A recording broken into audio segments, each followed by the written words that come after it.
ओम शांति। आज 16 सितंबर 2024 की प्रातः मुरली में बाबा ने कहा, मीठे बच्चे, यह वंडरफुल सत्संग है जहाँ तुम्हें जीते जी मरना सिखलाया जाता है। जीते जी मरने वाले ही हंस बनते हैं। मीठे बच्चे, यह वंडरफुल सत्संग है जहाँ तुम्हें जीते जी मरना सिखलाया जाता है। जीते जी मरने वाले ही हंस बनते हैं। प्रश्न है, तुम बच्चों को अभी कौन सी एक फिक्रात है? तुम बच्चों को अभी कौन सी एक फिक्रात है? उत्तर है, हमें विनाश के पहले संपन्न बनना है। जो बच्चे ज्ञान और योग में मजबूत होते जाते हैं, उन्हें मनुष्य को देवता बनाने की हॉबी मीन्स आदत होती जाती है। वह सर्विस के बिना रह नहीं सकते, जिन्न की तरह भागते रहेंगे। सर्विस के साथ साथ स्वयं को भी संपन्न बनाने की चिंता होगी। ओम शांति। रूहानी बाप बेट रूहानी बच्चों को समझाते हैं, रूह अब साकार में है फिर प्रजापिता ब्रह्मा की संतान है, क्योंकि एडॉप्ट किए हुए हैं। तुम्हारे लिए सब कहते हैं यह भाई बहन बनाती है। बच्चों को बाप ने समझाया है, असल में तुम आत्माएं भाई भाई हो। अब नई सृष्टि होती है तो पहले पहले ब्राह्मण चोटी चाहिए। तुम शूद्र थे, अभी ट्रांसफर हुए हो, ब्राह्मण भी तो चाहिए जरूर। प्रजापिता ब्रह्मा का नाम तो बाला है। इस हिसाब से तुम समझते हो हम सब बच्चे भाई बहन ठहरे। जो भी अपने को ब्रह्मा कुमार कुमारी कहलाते हैं वह जरूर भाई बहन ठहरे। सभी प्रजापिता ब्रह्मा की संतान है तो भाई बहन जरूर होना चाहिए। यह समझाना है बेसमझों को। बेसमझ भी हैं और फिर ब्लाइंड फेथ भी है। जिनकी पूजा करते हैं, फेथ रखते हैं यह फलाना है, परंतु उसे जानते कुछ भी नहीं। लक्ष्मी नारायण की पूजा करते हैं, परंतु वह कब आए, कैसे बने, फिर कहाँ गए, कोई भी नहीं जानते। कोई भी मनुष्य नेहरू आदि को जानते हैं तो उनकी हिस्ट्री ज्योग्राफी का भी सब पता है। अगर बायोग्राफी को नहीं जानते तो वह क्या काम का। पूजा करते हैं परंतु उनकी जीवन कहानी को नहीं जानते। मनुष्यों की जीवन कहानी को तो जानते हैं, परंतु जो बड़े पास्ट हो गए हैं उनकी एक की भी जीवन कहानी को नहीं जानते। शिव के कितने ढेर पुजारी हैं, पूजा करते हैं, फिर मुख से कह देते वह तो पत्थर भीतर में है, कण कण में है। क्या यह जीवन कहानी ठहरी? यह तो अक्ल की बात नहीं हुई। अपने को भी पतित कहते हैं। पतित अक्षर कितना फिट है। पतित माना विकारी। तुम समझा सकते हो कि हम ब्रह्मा कुमार कुमारी क्यों कहलाते हैं, क्योंकि ब्रह्मा की औलाद हैं और एडॉप्टेड हैं। हम कुख वंशावली नहीं, मुख वंशावली हैं। ब्राह्मण ब्राह्मणियाँ तो भाई बहन ठहरे ना, तो उनकी आपस में क्रिमिनल आई हो ना सके। खराब ख्यालात मुख्य है ही काम के। तुम कहते हो हम प्रजापिता ब्रह्मा की संतान भाई बहन बनते हैं। तुम समझते हो हम सब हैं शिव बाबा की संतान भाई भाई। यह भी पक्का है, दुनिया को कुछ भी पता नहीं है, ऐसे ही सिर्फ कह देते हैं। तुम समझा सकते हो अभी आत्माओं का बाप वह एक है, उनको सब पुकारते हैं। तुमने चित्र भी दिखाया है। बड़े बड़े धर्म वाले भी इस निराकार बाप को मानते हैं। वह है निराकार आत्माओं का बाप और फिर साकार में सभी का बाप प्रजापिता ब्रह्मा है, जिनसे फिर वृद्धि को पाते रहते हैं। झाड़ बढ़ता जाता है, भिन्न भिन्न धर्मों में आते जाते हैं। आत्मा तो इस शरीर से न्यारी है। शरीर को देखकर कहते हैं ये अमेरिकन है, ये फलाना है। आत्मा को तो नहीं कहते। आत्मा सब शांति धाम में रहती है, वहाँ से आती हैं पाठ बजाने। तुम कोई भी धर्म वाले को सुनाओ, पुनर्जन्म तो सब लेते हैं और ऊपर में भी नई आत्माएं आती रहती हैं और ऊपर से भी नई आत्माएं आती रहती हैं। तो बाप समझाते हैं तुम भी मनुष्य हो। मनुष्य को ही तो सृष्टि के आदि मध्य अंत का मालूम होना चाहिए कि ये सृष्टि चक्र कैसे घूमता है, इनका रचयिता कौन है, कितना समय इनके फिरने में लगता है। ये तुम ही जानते हो, देवताएं तो नहीं जानते हैं। मनुष्य ही जानकर फिर देवता बनते हैं। मनुष्य को देवता बनाने वाला है बाप। बाप अपना और रचना का भी परिचय देते हैं। तुम जानते हो हम बीज रूप बाप के बीज रूप बच्चे हैं। जैसे बाप इस उल्टे वृक्ष को जानते हैं, वैसे हम भी जान गए हैं। मनुष्य को कभी यह समझा ना सके, परंतु तुमको बाप ने समझाया है। बाबा कहते हैं जब तक तुम ब्रह्मा के बच्चे नहीं बने हो तब तक यहाँ नहीं आ सकते। जब तक पूरा कोर्स लेकर समझते नहीं है तब तक तुम ब्राह्मणों की सभा में बैठा कैसे सकते। बाबा ने कहा इसको इंद्र सभा भी कहते हैं। इंद्र कोई वह पानी की बरसात नहीं बरसाते हैं, इंद्र सभा कहा जाता है। परियां भी तुमको बनना है। अनेक प्रकार की परियां गाई हुई है। कोई बच्चे अच्छे शोभावान होते हैं तो कहते हैं ना यह तो जैसे परी है, पाउडर आदि लगाकर सुंदर बन जाते हैं। सतयुग में तुम बनते हो परियां, परिजादे। अभी तुम ज्ञान सागर में ज्ञान स्नान करने से परियां देवी देवता बन जाते हो।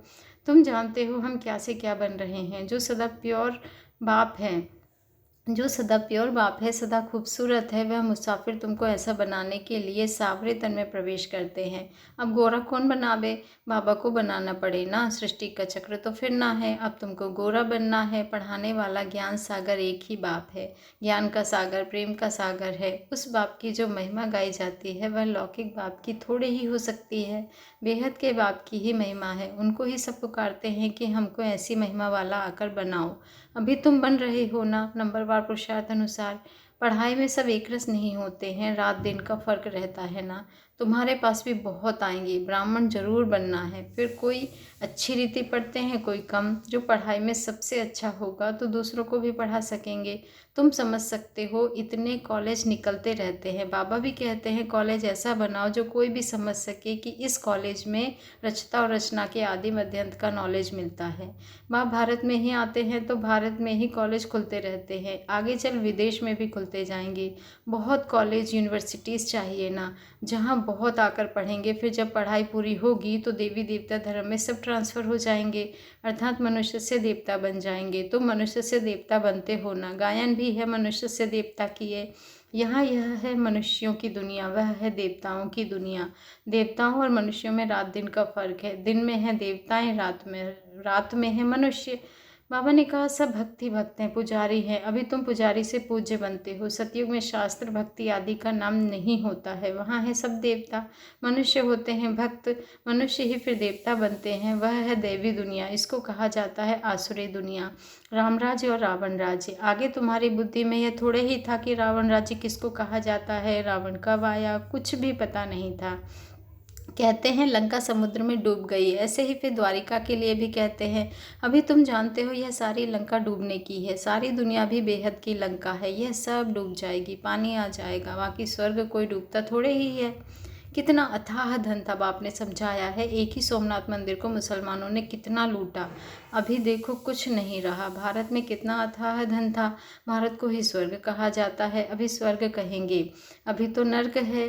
बाबा ने कहा फिर स्वर्ग बनेगा। स्वर्ग कौन, नर्क कौन बनाते हैं, यह अभी तुम जान गए हो। रावण राज्य कितना समय चलता है वह भी बताया है। रावण राज्य में कितने अथाह धर्म हो जाते हैं।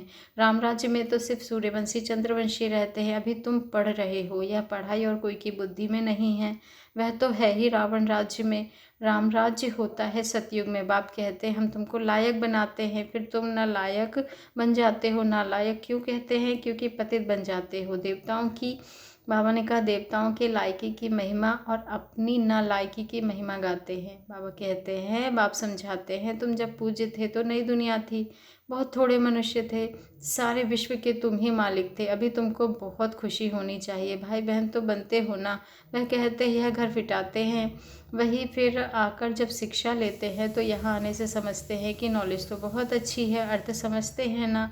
भाई बहन बगैर पवित्रता कहाँ से आए, सारा मदार पवित्रता पर ही है।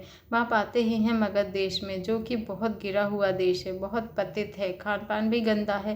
बाप कहते हैं मैं बहुत जन्मों के अंत वाले शरीर में ही प्रवेश करता हूँ, यही 84 जन्म लेते हैं। लास्ट सो फिर फर्स्ट, फर्स्ट सो लास्ट।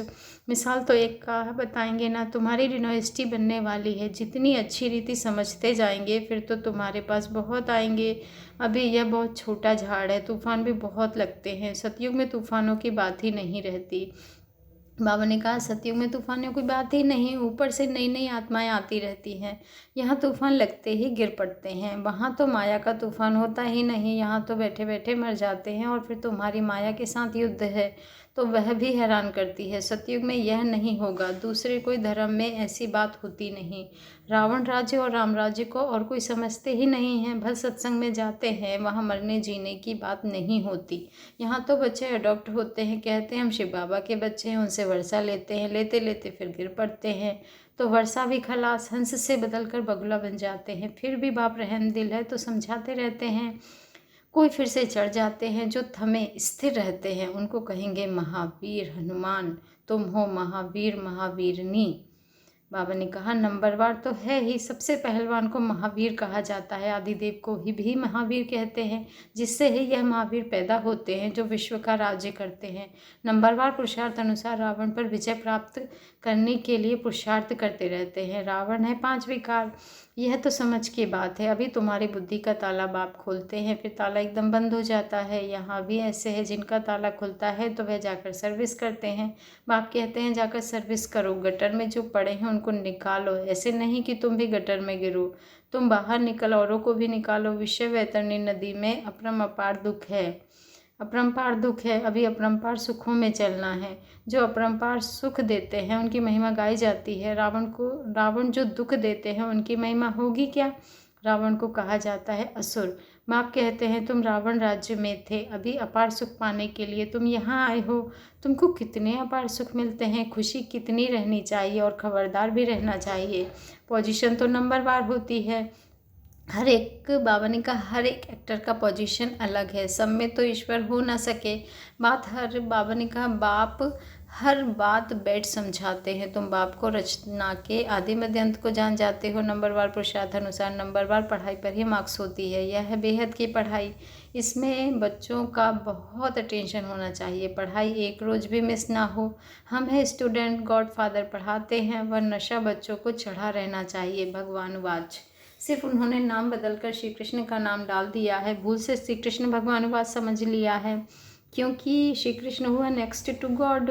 स्वर्ग जो बाप स्थापन करते हैं उनमें बाबा ने कहा उनमें नंबर 1 यह है ना। यह ज्ञान अभी तुमको मिला है। नंबरवार पुरुषार्थ अनुसार अपना भी कल्याण करते हैं और दूसरों का भी कल्याण करते रहते हैं। उनको सर्विस बगैर कभी सुख नहीं आएगा। बाबा कहते हैं बच्चे तुम ज्ञान और योग में मजबूत होते जाएंगे। बाबा ने कहा बच्चे तुम योग और ज्ञान में मजबूत हो जाएंगे तो काम ऐसे करेंगे जैसे जिन्न। मनुष्य को देवता बनाने की हॉबी लग जाएगी, आदत लग जाएगी। मौत के पहले ही पास होना है, सर्विस बहुत करनी है, पीछे तो लड़ाई लगेगी, नेचुरल कैलेमिटीज़ भी आएंगी। अच्छा मीठे मीठे सिकीलदे बच्चों प्रति माता पिता बाप दादा का याद प्यार और गुड मॉर्निंग। रूहानी बाप की रूहानी बच्चों को नमस्ते और हम रूहानी बच्चों की रूहानी माता पिता बाप दादा को याद प्यार गुड मॉर्निंग और नमस्ते नमस्ते नमस्ते। शुक्रिया बाबा शुक्रिया। धारणा के लिए मुख्य सार है, लास्ट से फर्स्ट जाने के लिए महावीर बन पुरुषार्थ करना है। माया के तूफानों में हिलना नहीं है। बाप समान रहम दिल बन मनुष्यों की बुद्धि का ताला खोलने की सेवा करनी है। सेकंड पॉइंट है, ज्ञान सागर में रोज़ ज्ञान स्नान कर परिज़ादा बनना है। एक दिन भी पढ़ाई मिस नहीं करनी है। भगवान के हम स्टूडेंट हैं, इस नशे में रहना है। किस नशे में रहना है कि हम भगवान के स्टूडेंट हैं। वरदान है, बाबा ने वरदान दिया है गंभीरता के गुण द्वारा फुल मार्क्स जमा करने वाले, गंभीरता की देवी या देवता भाव। गंभीरता के गुण द्वारा फुल मार्क्स जमा करने वाले, गंभीरता की देवी व देवता भाव। आज का स्वमान है, मैं गंभीरता की देवी व देवता हूँ। मैं गंभीरता के गुण द्वारा फुल मार्क्स जमा करने वाले गंभीरता की देवी हूँ या गंभीरता का देवता हूँ। वर्तमान समय गंभीरता के गुण की बहुत बहुत आवश्यकता है। क्यों? क्योंकि बोलने की आदत बहुत हो गई है। जो आता है वो बोल देते हैं। किसी ने कोई अच्छा काम किया और बोल दिया तो आधा ख़त्म हो जाता है, आधा ही जमा होता है, और जो गंभीर होता है उसका फुल मार्क्स जमा होता है। इसलिए गंभीरता की देवी व देवता बनो और अपनी फुल मार्क्स इकट्ठी करो। वर्णन करने से मार्क्स कम हो जाएगी। स्लोगन है, बिंदु रूप में स्थित रहो तो समस्याओं को सेकंड में बिंदु लगा सकेंगे। बिंदु रूप में स्थित रहो तो समस्याओं को सेकंड में बिंदु लगा सकेंगे। अच्छा, ओम शांति ओम शांति ओम शांति। थैंक यू बाबा, थैंक यू।